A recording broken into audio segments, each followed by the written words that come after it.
घराघरामध्ये असणारी किंवा घराच्या जवळ असणारी ही वनस्पती प्रत्येकाच्या घरात किंवा घरावरती किंवा घराच्या आसपास असणं आवश्यकच आहे. कोणती वनस्पती ही किंवा ह्या वनस्पतीचे फायदे काय बघूया पुढे. ऐका. ह्या वनस्पतीचे प्रथम सर्वांना नमस्कार. फायदे पाहूया. वनस्पती कोणती आहे तेही सांगणारच आहे. पण घराघरात असणं, मग ते घर गरिबाचं असू द्या किंवा श्रीमंताचं असू द्या, जर कारण प्रत्येक घरामध्ये स्त्री ही असतेच.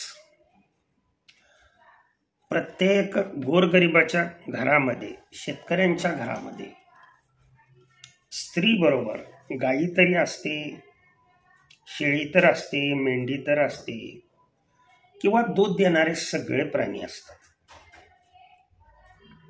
आणि आपण त्या प्राण्यांना या उद्देशाने पाळलेलं असतं. लक्षात ठेवा की दूध तिच्या पिल्लांना पुरून ते दूध पुन्हा आपणाला घरी वापरता आलं पाहिजे ना. दुधाचे उपयोग काय आहेत ते मी इथं सांगत बसत नाही, परंतु याला काट्याने काटा काढणे म्हणतात. अगोदर फायदे ऐकून घ्या. काही काही जनावरांच्या बाबतीत वेल्यानंतर सुद्धा अचानक 2 दिवस चांगलं दूध येतं आणि पुन्हा दूध यायचंच बंद होतं. मग ती शेळी असू द्या, मेंढी असू द्या किंवा गाय असू द्या. आणि याचा धंदा करणारे, दुधाचा धंदा करणारे यांच्या बाबतीत तर 1 लिटर दूध कमी झालं म्हणजे लक्षात ठेवा 30-35 रुपये ला घर बुडतं. आणि माझ्या मते हे गरीब शेतकऱ्याच्या दृष्टीनं खूप खूप खूप हानिकारक आहे. गाई 10 लिटर दूध देत होती एका वेळेला तिचं एकदम 5 लिटर दूध आलं. 5 लिटर दुधाचा जर तोटा सहन करायचा म्हणलं आणि तोही शेतकऱ्यांनी दिवसभर राबावं, त्या वेळेला 150-200 रुपये हजेरी मिळते. मग असं जनावर जर आपल्या दावणीचं असं जनावर जर एकदम दुधाला कमी आलं किंवा काही घरामध्ये स्त्रिया बाळंतीण झाल्यानंतर स्त्रियांना दूधच फुटत नाही, किती 8 आठवडा 2-2 आठवडे झाले तरी दूधच येत नाही. मग त्या मुलाचं पोषण चीक तर द्या सोडून, आईचं पहिलं एक 15-20 दिवसाचं जे दूध आहे त्यातल्या त्यात पहिल्या 2-4 दिवसातलं दूध, शेळीचं असू द्या, मेंढीचं असू द्या किंवा मनुष्यातील स्त्रीचं असू द्या, हे दूध अपत्यासाठी इतकं पौष्टिक असतं. कारण या दुधामध्येच असणारी प्रतिजैवक, अँटीबायोटिक्स म्हणतात, हे पूर्ण आयुष्याची इम्युनो पॉवर ज्याला म्हणतो आपण, इम्युनो सिस्टीम म्हणतो, हे इम्युनो सिस्टीम स्ट्रॉंग करण्यासाठी मदत करत असतं. मग असं दूध जर त्या बाळाला नाही मिळालं किंवा पिल्लांना नाही मिळालं, उपाय दोन्हीसाठी सांगतोय. ते वनस्पती दोन्हीसाठीही उपयोगी आहे. म्हणून अगोदर हे ऐकून घ्या. त्यानंतर कसं करायचं ते मी सांगणार आहे. जर नाही आलं तर काय अवस्था होते. मग आपण वरचं दूध पाजतो, शेळीचं दूध पाजतो, आलं का लक्षात. ते मूल ओरडत राहतं. परंतु हेच जर दूध, आईचं पौष्टिक दूध जर त्याला मिळालं, बाळाला मिळालं, तर ते बाळ निश्चित स्ट्रॉंग बनेल, ते पिल्लू निश्चितच चांगलं बनेल जनावराचं. किंवा 1-2 लिटरने जर गाय वाढली तरी सुद्धा फायदा निश्चितच होईल. अतिशय म्हणजे ह्याच्यासाठी फॉरेनला जायची आवश्यकता नाही. आपल्या भारतामध्येच आढळणारी ही वनस्पती आहे. आणि जवळजवळ सर्वकडे ही वनस्पती आहे. तर कोणती वनस्पती आहे ती? तर ती वनस्पती आहे गुळवेल.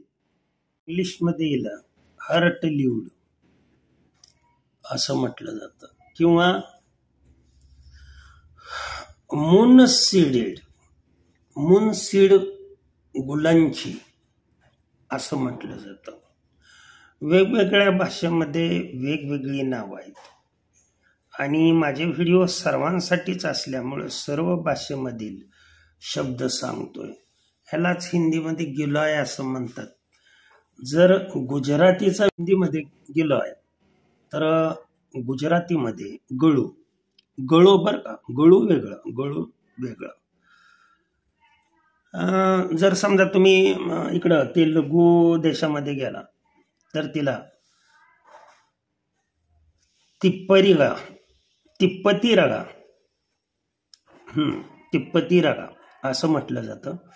यालाच जर कर्नाटक भाषेमध्ये किंवा तामिळीमध्ये, कर्नाटकेमध्ये म्हणलं तर अमृतवल्ली असं म्हणतात, तामिळ भाषेमध्ये म्हणलं तर अमरवल्ली असं म्हणतात, आणि बंगाली भाषेचा विचार केला तर गुलच.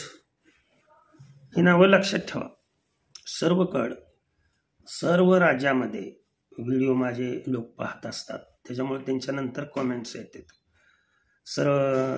म्हणून मी सर्व नावे सांगायला लागलो, सर्व भाषेतील नावे सांगायला लागलो. तर ह्या वनस्पती जर तुमच्या लक्षात आल्या तर ही वनस्पती आपल्या घराच्या शेजारी, ही वनस्पती त्यातल्या त्यात लिंबाच्या झाडावर, कडुलिंबाच्या झाडावर वाढलेली असावी. आणखीन त्याच्यामध्ये गुणधर्म चांगले उतरले जातात, आणखीन परिणाम चांगला दिसून येतो.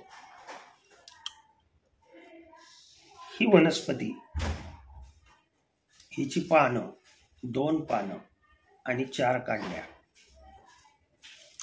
एवढ्या आकाराच्या 4 कांड्या व्यवस्थितरित्या कट करून घ्यायच्या, आणि या कट करून घेतलेल्या कांड्या ह्याचा मिक्सरमध्ये बारीक करून, स्वच्छ पाण्याने धुवून बारीक करून याचा रस काढायचा. एक अर्धा कप ते पाऊण कप, म्हणजे 75%. कपभर काढला तरी चालतोय. या गुळवेलाच्या रसामध्ये, कांडी आणि पानाच्या रसामध्ये पुढे काय मिसळायचं आहे ते पहा. 1 कप दूध मिसळायचं, म्हणजे झालं हे 2 कप, आणि ह्याच्यामध्ये 50 किंवा 60 ग्रॅम साखर मिक्स करायची.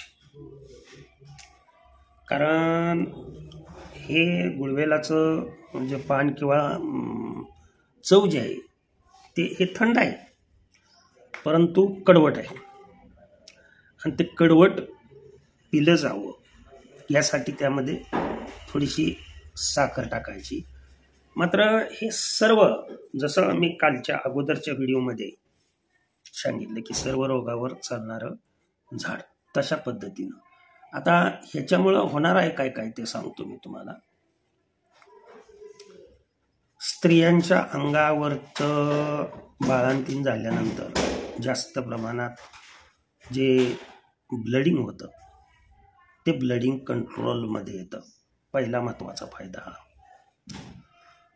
दुसरा, त्या वेळेला ब्लडिंग झाल्यामुळं HB कमी होतं आणि इम्युन पॉवर जी आहे स्त्रीची किंवा जनावराची ही कमी होते. त्यामुळं हे शक्ती देण्यासाठी सुद्धा, शक्तिवर्धक म्हणा थोडक्यामध्ये, आणि अंगातली उष्णता, दाह म्हणा काढून टाकण्यासाठी याच्या शीतल थंड या गुणधर्मामुळे हे अतिशय उपयोगी असतं. तर हा जर डोस तुम्ही एक बाळंतीण स्त्रीला 10 दिवस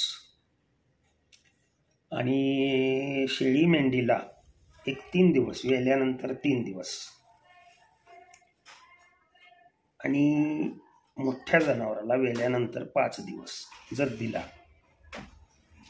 मात्र प्रथम कासेवरची जी सूज आहे ती कासेवरची सूज उतरली पाहिजे, हे लक्षात ठेवा. मग जनावरांमध्ये देताना जर तुम्हाला जर वाटलं याच्यामध्ये दूध कमी आहे या जनावरांमध्ये, तरच जनावराला द्या.